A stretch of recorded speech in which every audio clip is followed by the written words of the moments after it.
Hello, everybody. My name is Liz Garden. Welcome to the Principal Podcast with NAESP. I'm very excited to be joining you with a special guest, and I'm going to let my amazing co-fellow, we are the fellows for the Center for Innovative Leadership with NAESP, and I'm going to let Scott come in and introduce himself. Yay, thanks so much, Liz. It feels like it's been a while since we did one of these episodes. Hi, everybody. Scott McLeod, Professor of Educational Leadership at the University of Colorado, Denver. We are very excited today to spend some time with Sara Lev. Sara is a former transitional kindergarten or TK teacher and also a current teacher on special assignment or TOSA and instructional coach for the Larchmont Charter School in Los Angeles, California. Sara also happens to be a national faculty member for PBL Works, formerly known as the Buck Institute for Education, the experts on all things project-based learning. And in this episode, Sarah's going to really help us unpack some thinking related to project-based learning in early childhood settings, which is her specialty. Sara, say hi to everybody real quick. Hello, thank you so much for having me. It's such a pleasure to be here. Thank you, Sara. I'm very excited about this topic. We often don't think about our very youngest children when we think about PBL. Sara, before we dive into all that, let's start by having you introduce yourself a little bit further to our NAESP audience. Tell us a little bit about who you are, what you do, and how did you get to this point in your career? What's your journey been? Oh, thank you. Yeah, so I was in the classroom teaching early childhood, TK through 2 for 17 years. I spent 17 years as a classroom teacher. I kind of took a non-traditional path into teaching, despite a lifelong connection with young children. I was one of those I was a child who would entertain babies on airplanes and taught my younger sister, played school with her and all of that. But my mother and my grandmother were early childhood teachers as well. And I kind of resisted teaching at first. I think I thought it was too ordinary for some reason. And so my path started, I was actually an actor and I worked as an American Sign Language interpreter. And while I was working at the National Theater of the Deaf as an actor, we were doing a lot of children's theater workshops. We would perform for schools. And I found myself just really loving the workshops that I was doing. And I kind of eventually admitted, hey, I'm meant to be a teacher. And I went to Bank Street College in New York City. I was going to design my own master's in educational theater. But once I started taking their regular classes, I was like, oh, this is where I'm supposed to be. And Bank Street is a project-based approach. So I was very lucky from the very beginning of my career. I was doing project-based learning with young children. I got my master's there in 2005. And so, I've been teaching in that way the whole time. And then a couple of years ago, I transitioned out of the classroom and have been a facilitator at PBL Works. And now also I'm co-founder of my own company, Early Childhood PBL. And really my purpose is to, make PBL doable for teachers, for educators, leaders who work with young children. Over the years, I'd really noticed a lot of misconceptions about PBL in early childhood. And so that is what I'm doing now. That is awesome, Sara. And I realized that I didn't say in my intro that my school, I'm super lucky that I'm in an elementary school, but I have pre-K in my building. And my first admin job, I was an early childhood administrator. So early childhood is has a special place in my heart. And I was a preschool teacher at one point for a period of time.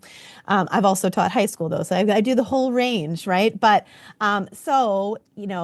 thinking about project-based learning in those early years, I love that we're going to be talking about this. But I wouldn't say this, but I know we would hear this from a lot of teachers where, why should we even be talking about PBL with pre-K kids?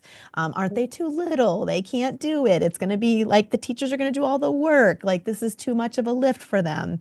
So, why should that not be the what we should be saying and questioning? How can we make this so that people who are listening hear that PBL is for our youngest learners. Because I think at least in our district, for example, it's very heavily focused in the middle school right now. And we're kind of trying to talk about how it needs to come down to elementary and especially even down into pre-K. So tell us a little bit more about kind of how you would respond to those types of questions. Yeah, and just by the way, that was perfect. That's what we heard over and over again, right? From not only teachers, but even PBL, experienced PBL teachers or leaders who are or leaders at PBL schools were still asking that question, right? What does this look like for young children? And so we would, and that was really the genesis for the book that I co-authored, which is literally called like Overcoming Misconceptions. Oh, Scott's holding it up. That's nice. But so, yeah, I mean, absolutely. These are common assumptions, right? They come from somewhere. So it's important to really honor where they come from. And so, first of all, PBL can be done with young children. They are not too young, right? And I know that because I did 3 projects a year minimum for 17 years as a teacher. And I think I only repeated a project once. Young children are naturally curious. They thrive when learning is meaningful and connected to their experiences. And PBL actually mirrors how young children naturally learn through play, exploration, and inquiry. So I think once you get behind that, you're like, okay, yeah, but I would still see teachers like, oh yeah, well, what does it look like in my classroom? What does it look like?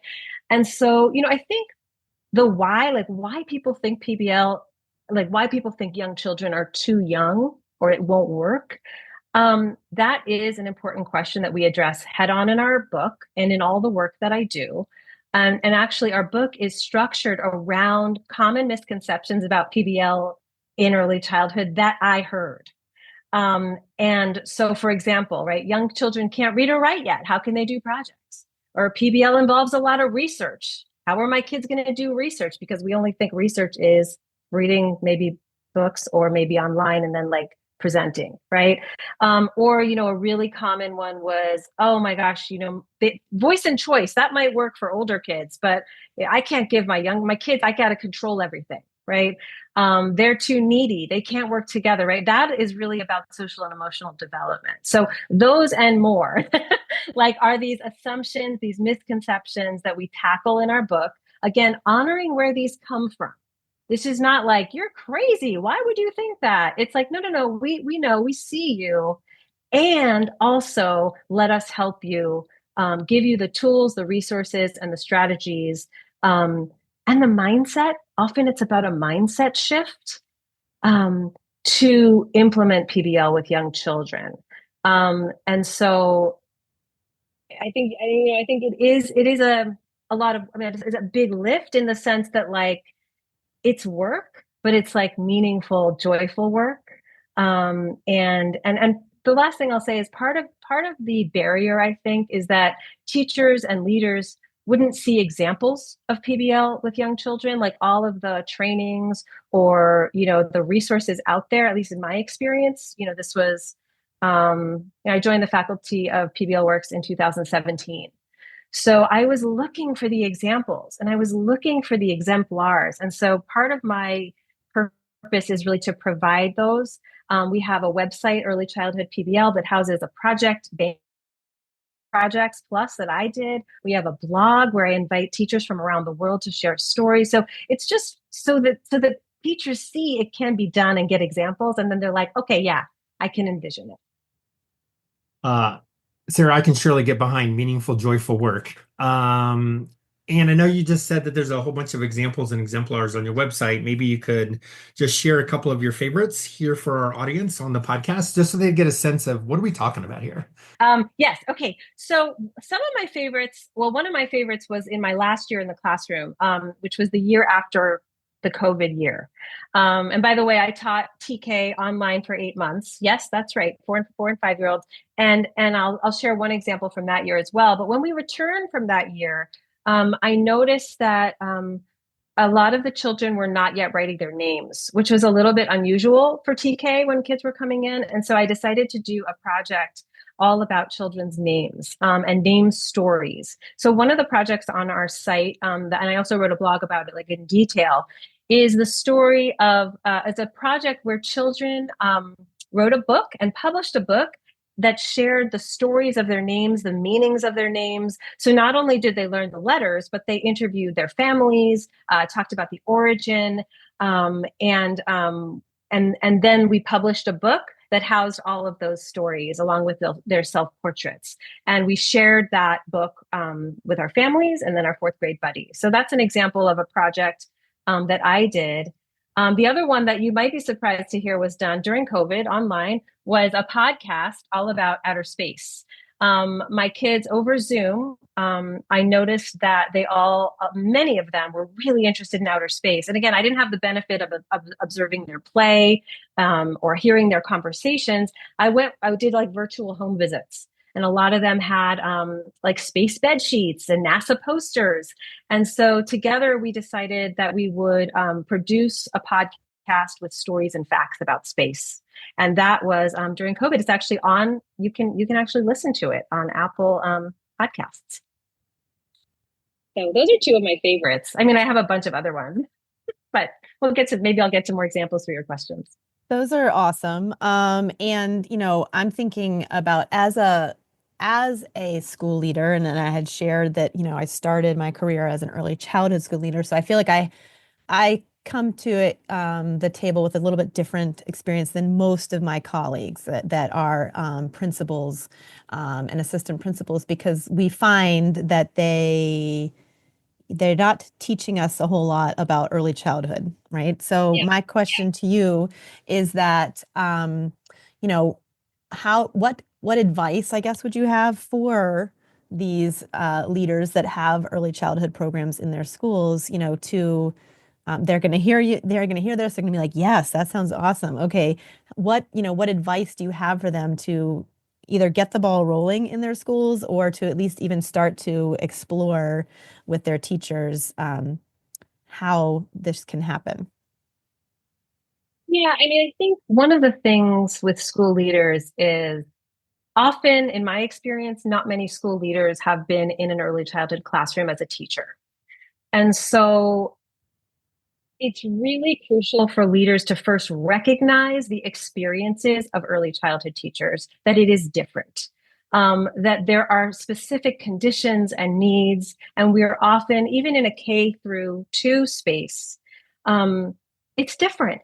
And so the first thing I would suggest for leaders to do is like talk to the teachers and be like, what are your needs? What are you looking for? Because often the PD that we go to as early childhood teachers, we are just with K through 5.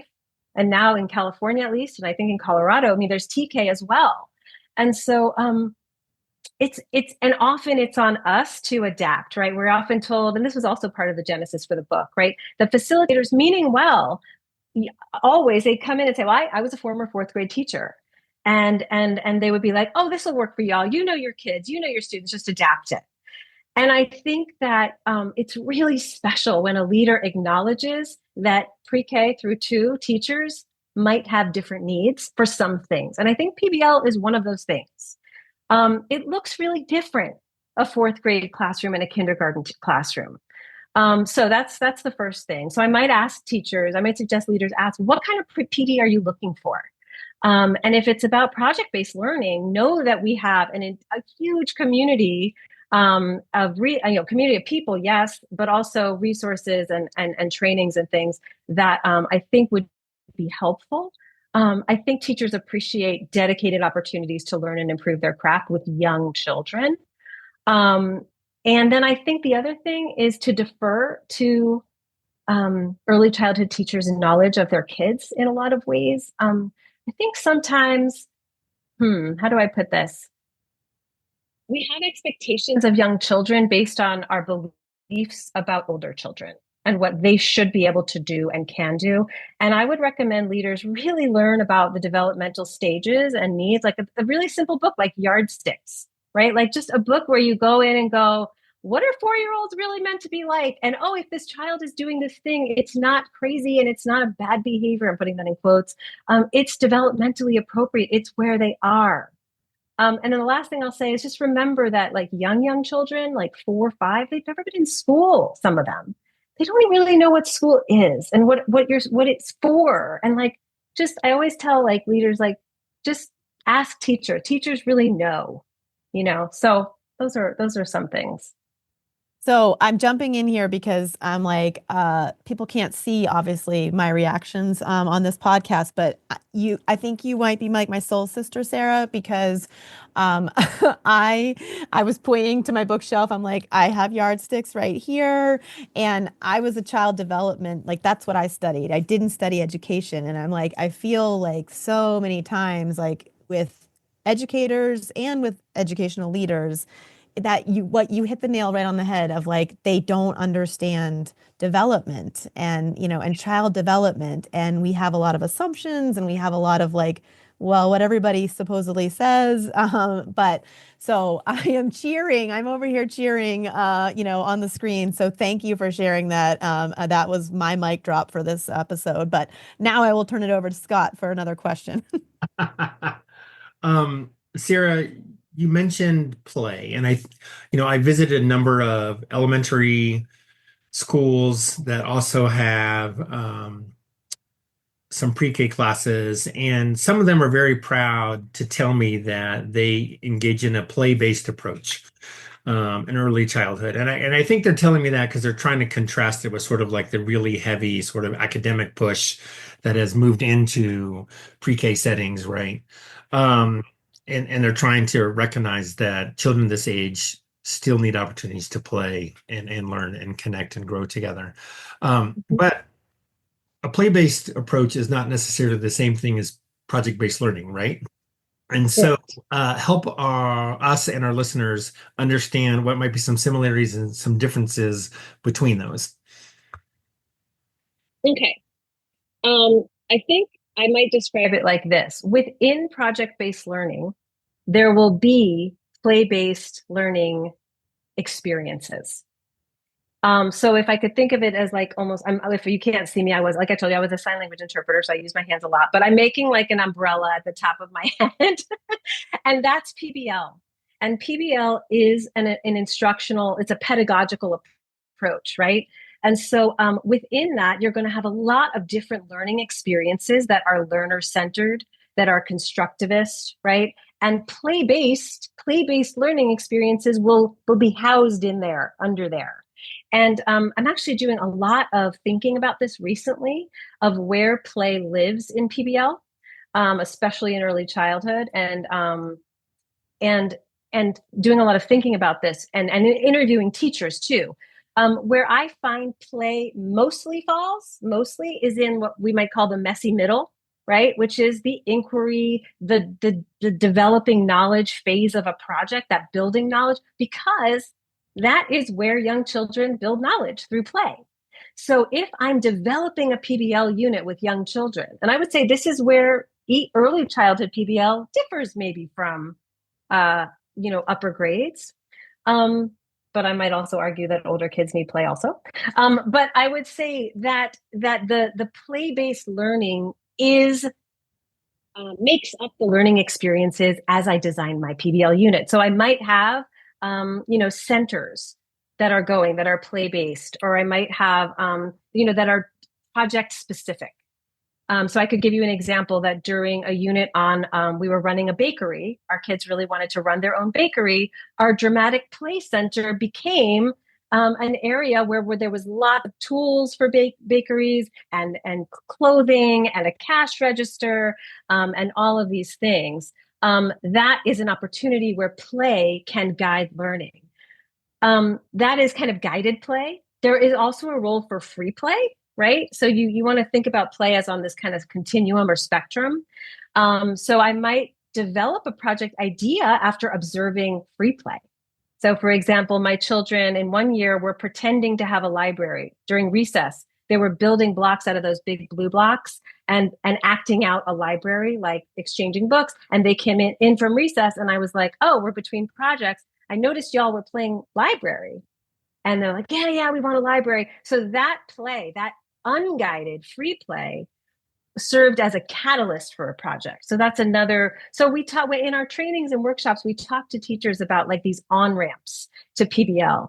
And whereas with older grades, it might be more standards book based, like you might look at the standards first. I think with early childhood PBL, you've got a couple choices. You can absolutely look at standards and learning goals, or in California, we have the preschool learning foundations, TK, preschool learning foundations now. And you could look at those and go, oh, that would spark a project. I've done that. But you also could develop a project by observing free play, right? And going from there. Or you could develop a project like you have a product idea, like planting a garden or something. But in terms of where play lives, I think it mainly lives in the building knowledge phase, and also can live in the launch, like the pre-launch phase. And it's really, really important for PBL. But I think you can do tons of play-based learning without PBL. I don't think you can really do PBL without some play-based learning experiences in early childhood. Awesome. So, we already mentioned, we mentioned a little bit about that, you're the lead author of this amazing book, Implementing PBL in Early Childhood. So, and we only have a few minutes left here, but like, is there something else that, you want to share with our listeners? It could be, more about your book, other things that people should be looking into, talking about, thinking about, and then maybe I hear that you have an upcoming conference coming up too, that maybe you could share. Sure. Yeah. I'm thinking about the book. It's funny. There's an epigraph in our book, right? That lead quote, and it's by Toni Morrison. It says, "If there's a book that you want to read, but it hasn't been written yet, then you must write it." And as I was beginning to think about this book and the misconceptions that I had heard, along with my two co-authors, the three of us, that quote kept going on in my head, right? This is the book I wish I had. Because I think the book really fills a gap. It really offers a clear vision of how PBL can successfully be implemented with young children. And, I was lucky that I had the background in Bank Street and, worked in schools where I could do PBL. But I think the goal of the book and our trainings and our website is really to send this message: young children can. They can do it. You educators, you can't, and school leaders, like principals, they can.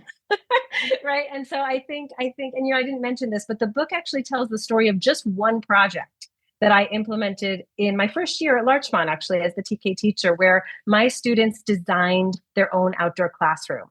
And so the book is told, all of those misconceptions are overcome by me sharing just that piece of that one project. So it isn't meant for teachers to replicate the project, but it's meant for teachers to really go deep into one versus many, many examples, which I think you often see in PBL books. And so I think that's special.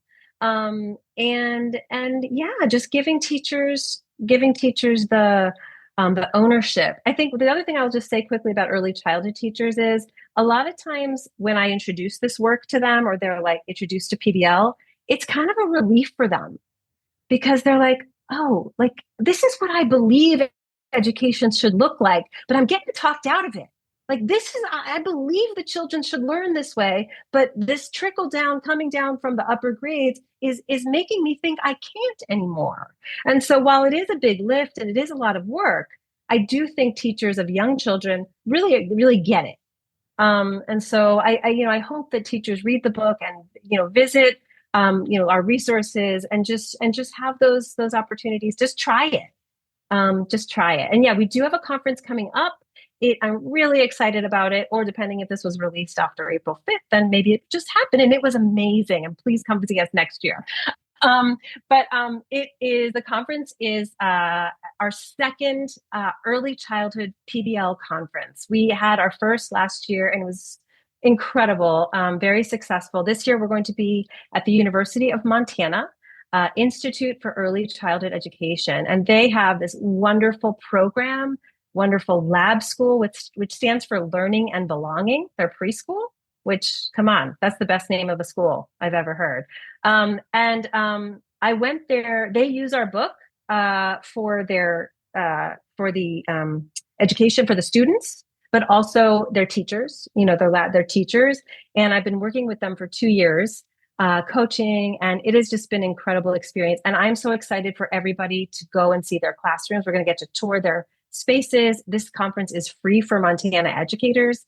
And I think as of this date, we already have 155 people registered.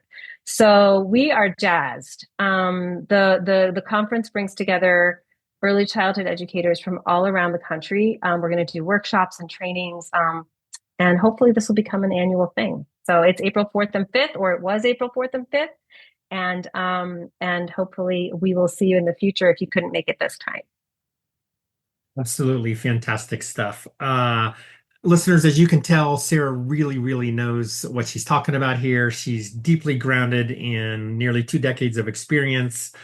If you haven't checked out her book, Implementing Project-Based Learning in Early Childhood, I highly recommend it. It is extremely concrete and specific and practical and useful. It's got a lot of highlighter ink in my copy. And then also check out the additional resources that Sara and her colleagues are making available at earlychildhoodpbl.com, just the way it sounds. And like Sara said, lots of additional examples and ways to get in touch with her for further support as well. So with that, I'm going to hand things over to you, Liz, to wrap it up. And Sara, we're very grateful that you're with us today. Thank you. Yeah, my pleasure. I don't know. Sorry, did you have something else you wanted to add, Sara, or? I just forgot to share about our Facebook group, which you'll see if you go to our website. But, we launched this group. Our book was published in 2020, the middle of the pandemic. And we launched this Facebook group at that time. And now we are up to 6,000 members all around the world. And the purpose of the group is, again, for people you can connect with me there. You can also, but more importantly, you can connect with all the members, and people share project ideas, questions. It's just a wonderful wealth of ideas for people. I've gotten project ideas there too. Like, hey, I got a project about this. Anybody have any ideas? So please, if you're on Facebook, join us there. We'd love to connect with you there. That's a good place to reach me. Awesome. Thank you so much. There's a lot that we packed into this short time with Sara.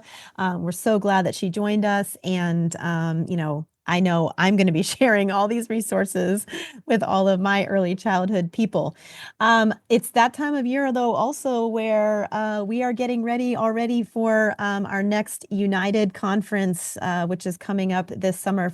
That's the joint conference with NAESP and NASSP. It's happening July 11th through the 13th. This year we are in Seattle. I'm super excited to head to the West Coast. I just wanted to share with our listeners some of the keynote speakers that are going to be there.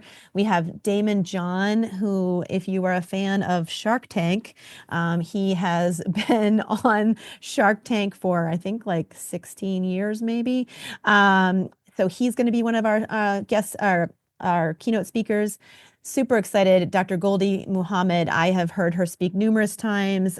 She is the best-selling author and associate professor of literacy, language, and culture. She will be there. And then finally, John Maxwell, #1 New York Times bestselling author, founder of Maxwell Leadership. He will be an amazing speaker as well. And then there will be all kinds of other great presentations, including you will get to see Scott and I, along with the other NASP fellows. So if you haven't registered yet, what are you doing? Get out there and sign up, and I will see all of you in the middle of July on the West Coast. Thanks for tuning in. This has been another episode of the NAESP Principal Podcast.